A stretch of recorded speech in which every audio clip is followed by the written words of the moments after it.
السلام علیکم معزز صارفین، آپ دیکھ رہے ہیں ورلڈ انفارمیشن۔ میرے نئے آنے والے دوستوں سے درخواست ہے کہ وہ میرا چینل کو سبسکرائب کریں تاکہ وہ میرے آنے والی تمام ویڈیوز کو دیکھ سکیں۔ بسم اللہ الرحمن الرحیم۔ السلام علیکم۔ آج ہم بتانے جا رہے ہیں آپ کو عثمان کی زندگی کے بارے میں، عثمان غازی کی زندگی کے بارے میں۔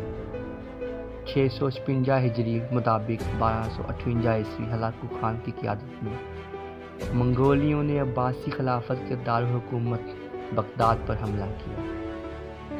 مسلمانوں نے بڑی مصیبتیں دیکھی۔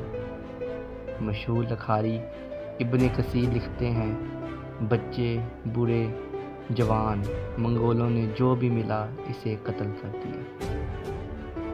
بہت سے لوگ غیر آباد علاقوں، جنگلوں میں چھپ گئے اور ایک عرصہ تک غائب رہے۔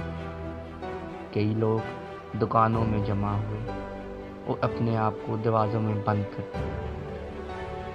تتاریوں نے دروازوں کو آگ لگا کر یا توڑ کر کھول لیا اور لوگوں کو ہلاک کرنے لگے۔ جو بچ گئے پہاڑیوں کی چوٹیوں کی طرف بھاگ نکلے۔ ان وحشیوں نے یوں خون ریزی کی کہ خون گلیوں میں بارش کے پانی کی طرح بہتا رہا۔ کسی کی جان بخشی نہ ہوئی سوائے یہودیوں، نصرانیوں اور ان لوگوں کے جنہوں نے ان کی پناہ لی۔ امت مسلمان اپنے گناہوں اور نافرمانیوں کی وجہ سے کمزور ہو گئی اور اس کی طاقت جاتی رہی۔ ان مشکلات میں جبکہ امت مسلمان کافی حد تک مٹ چکی تھی تو ترکوں کے مشہور قبیلے کائی کے سردار ارطغرل غازی کے ہاں ایک بچے کی نے آنکھ کھولی۔ والدین نے اس کا نام عثمان رکھا۔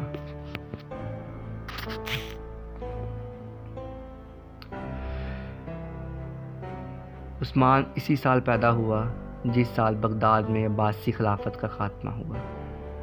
اسی عثمان کی طرف عثمانی سلطنت جوڑی جاتی ہے۔ عثمان کا اپنے وقت کے مشہور بزرگ شیخ ادابالی سے قلبی تعلق تھا۔ عثمان اکثر ادابالی کے ہاں جایا کرتا۔ ایک بار جب عثمان شیخ ادابالی کی درگاہ پر سویا تو اس نے خواب دیکھا کہ چاند شیخ ادابالی کے سینے سے نکل کر عثمان کے سینے میں اتر گیا۔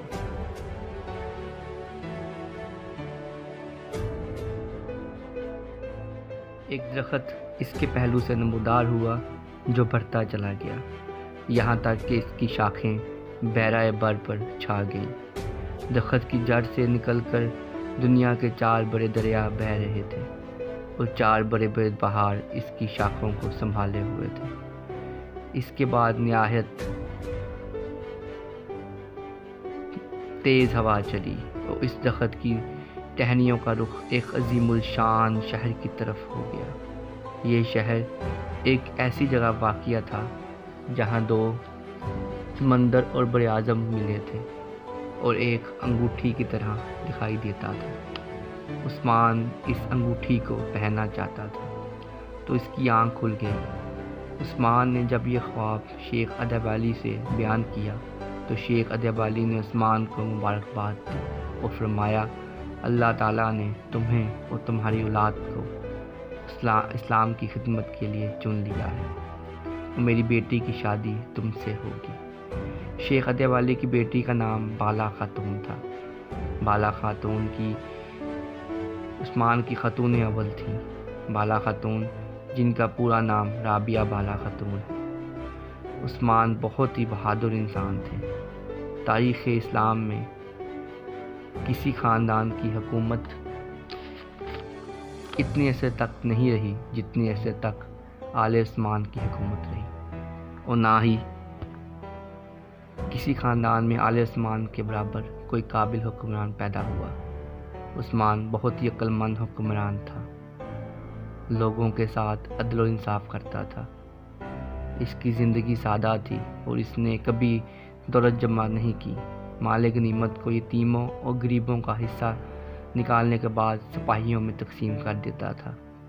وہ رحم دل اور مہمان نواز تھا، اور اس کی ان خوبیوں کی وجہ سے ہی ترک آج بھی اس کا نام عزت سے لیتے ہیں۔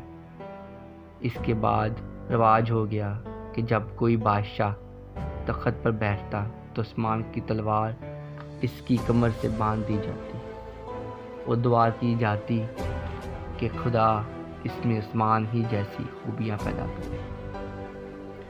عثمان کی حکومت 3 بڑے براعظموں پر پھیلی اور 6 صدیوں تک اس پر حکومت قائم رہی۔ عثمان کا بیٹا اورحان غازی عثمان کے بعد اگلا سلطان ہے۔ عثمان کے ٹوٹل 8 بیٹے اور 1 بیٹی۔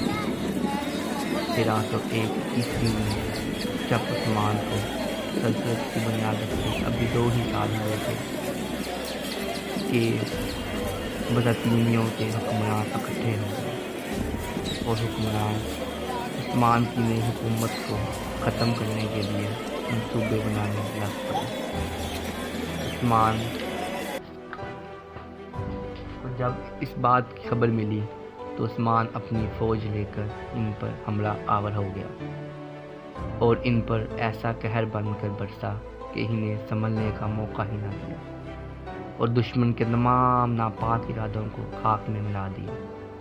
عثمان کی اس کے بعد ارد گرد کے تمام علاقوں میں عثمان کی بہادری اور دلیری کے چرچے ہونے لگے،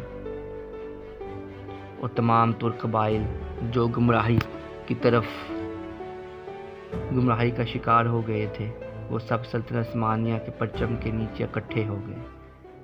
1308 عیسوی میں عثمان نے ایک کے بعد ایک خلافت